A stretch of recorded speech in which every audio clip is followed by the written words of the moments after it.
Hello दोस्तों, इस video में हम लोग उत्तर प्रदेश से संबंधित जलवायु यानी क्लाइमेट से संबंधित जो इम्पोर्टेंट फैक्ट्स हैं जो आपके आने वाला एग्जामिनेशन जैसे आप लोगों का यूपी ट्रिपल सी वीपीओ का एग्जामिनेशन लगा है और इसके अलावा भी एजीटीए का एग्जामिनेशन लगा है, जूनियर असिस्टेंट का एग्जाम आएगा भी।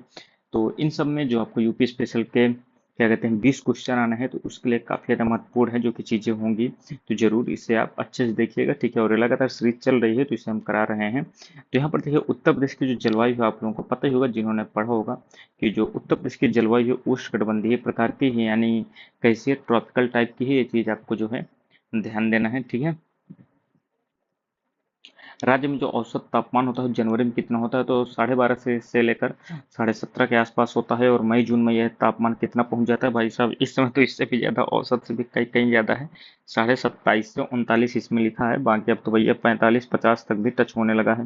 प्रदेश में लगभग 90% जो वर्षा होती है दक्षिण पश्चिम मानसून के दौरान है, जो कि होती है, ये चीज भी आपको ध्यान देना है। गोरखपुर में देखिए सर्वाधिक वर्षा होती है लगभग 184 सेंटीमीटर के आसपास। और मथुरा में सबसे कम वर्षा है जो कि देखने को मिलती है, ठीक है।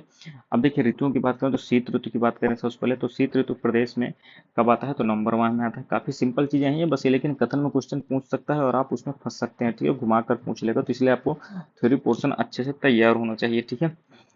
नंबर 1 में स्टार्ट होता है जब पश्चिमोत्तर भारतीय उच्च दाब की पेटी जो होती है ये इसके प्रभाव में है, जो कि आ जाता है, ठीक है। भारत जो है हाई प्रेशर बेल्ट के करीब है, जो कि आ जाता है। जनवरी माह में ठंड है जो कि सर्वाधिक पड़ती है। तापमान की बात करें तो देखिए, दक्षिणी पहाड़ी और पठारी भाग में शीत ऋतु में न्यूनतम तापमान 13.3% होता है मिनिमम, और सर्वाधिक 28.3% है जो कि रहता है।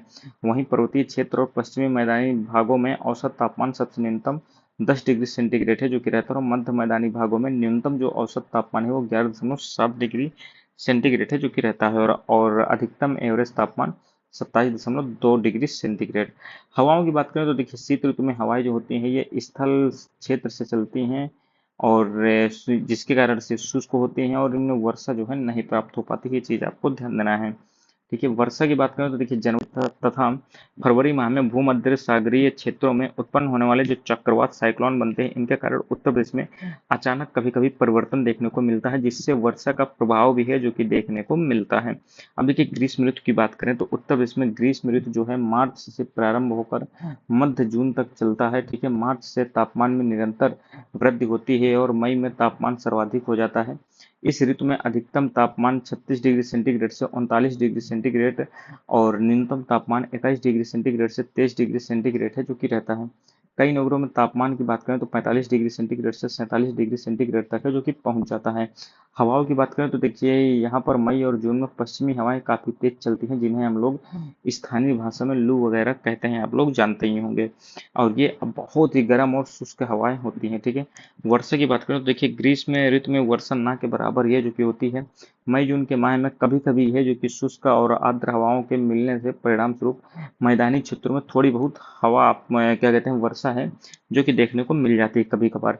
वर्षा ऋतु की बात करें तो देखिए, प्रदेश में वर्षा ऋतु का जो प्रारंभ होता है जून के तीसरे और चौथे सप्ताह में या फिर जुलाई के प्रवेश होने के समय है जो कि होता है। और ये जो है बंगाल की खाड़ी का जो मानसून होता है बिहार राज्य के मैदानी भागों से होता हुआ उत्तर प्रदेश के पूर्वी भाग में है जो कि प्रवेश करता है। जुलाई और अगस्त में सबसे अधिक वर्षा है जो कि देखने को मिलती है सामान्यतया उत्तर प्रदेश में। और इस ऋतु में जो अधिकतम औसत तापमान है 32 डिग्री सेंटीग्रेड और मिनिमम जो है 25 डिग्री सेंटीग्रेड है जो कि होता है। और तापांतर 60 डिग्री से लेकर 8 डिग्री सेंटीग्रेड तक है जो कि देखने को मिलता है, ठीक है। वर्षा के वितरण की बात करें देखिए, राज्य के संपूर्ण वर्षा का 75 से 80% भाग जो है ये बंगाल की खाड़ी के मानसून पर है जो कि निर्भर होता है। संपूर्ण वर्षा का जो 60% वर्षा जो होती है ये जुलाई और अगस्त के माह में है जो कि देखने को आप लोगों को मिलती है, ठीक है। ये चीज मैंने बता दी। अब देखिए, उत्तर प्रदेश में शस्य जलवायु क्षेत्र यानी कृषि के लिए जो शस्य जलवायु क्षेत्र है कितने इसके संख्या कितनी है, तो 9 है, ये चीज आपको ध्यान देना है।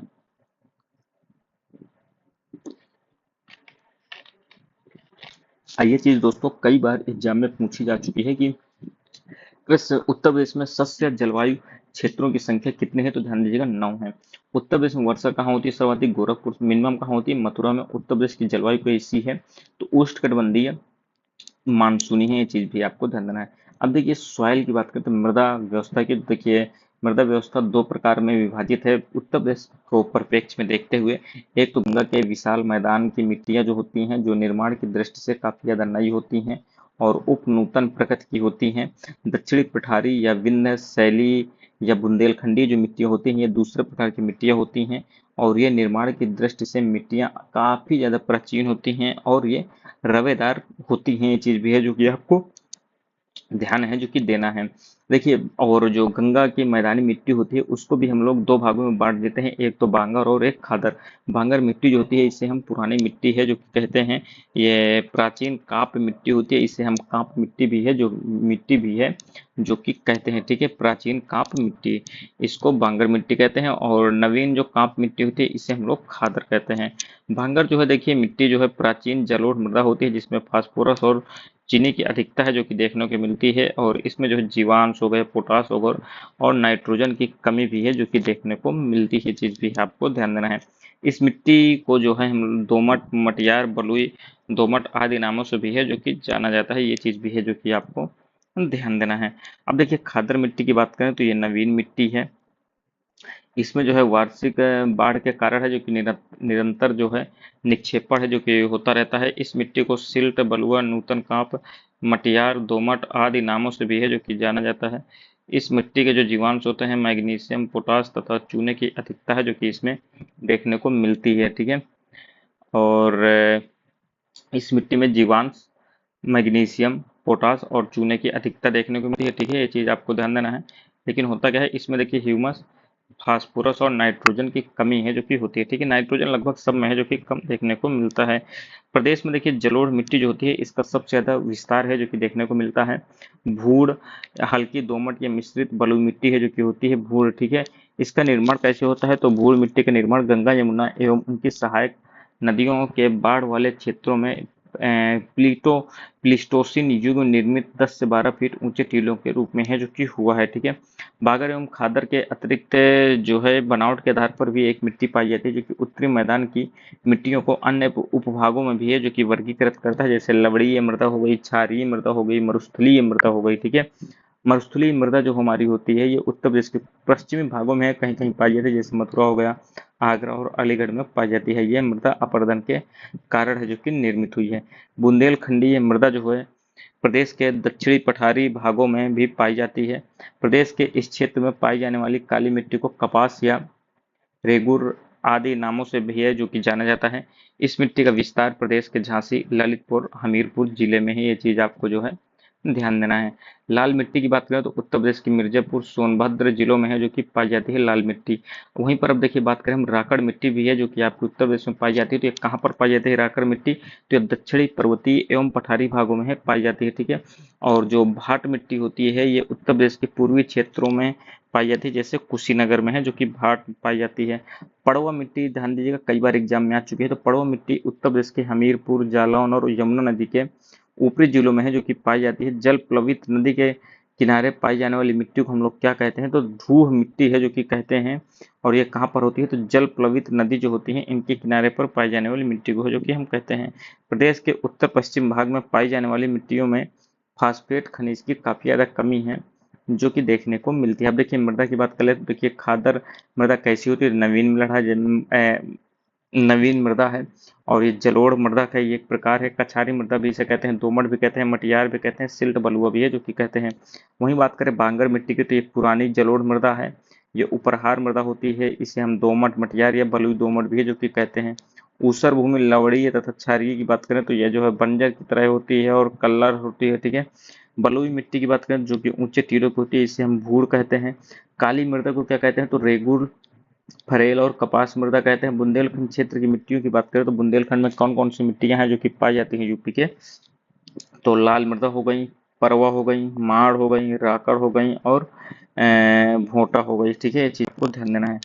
किस मिट्टी की बुंदेलखंड क्षेत्र में प्रमुखता है भाई साहब ध्यान दीजिएगा, काली कृपास की मिट्टी की, ठीक है। उत्तर प्रदेश के भाबर क्षेत्र में किस प्रकार की मृदा पाई जाती है तो देखिए भाबर क्षेत्र में ककरीली और पथरीली पाई जाएगी, ठीक है। उत्तर प्रदेश में जो लाल मिट्टी होती है कहाँ पर सामान्यतया पाई जाती है तो मिर्जापुर आपके झांसी में है जो कि पाई जाती है। लवण प्रभावित जो मृदाएं हैं ये मुख्यतः उत्तर प्रदेश के किन मंडलों में है जो कि पाई जाती है, तो ये आगरा और अलीगढ़, ठीक है। मृदा जिसमें मुख्य रूप से पोटास की कमी है उत्तर प्रदेश के किस जिले में पाई जाती है, तो जौनपुर में है जो कि पाई जाती है। अब देखिए इसको हम लोग 8वीं यूनिट को उत्तर प्रदेश की अर्थव्यवस्था को अगली वीडियो में कवर कर लेंगे। तो ये इंपॉर्टेंट सीरीज का ये उसी वीडियो था, उसी सीरीज का। तो आपको कोई चीज़ यदि क्वेरी हो या कोई समस्या तो कमेंट बॉक्स में बता सकते हैं। मिलते हैं अगली वीडियो में, तब तक धन्यवाद, जय हिंद।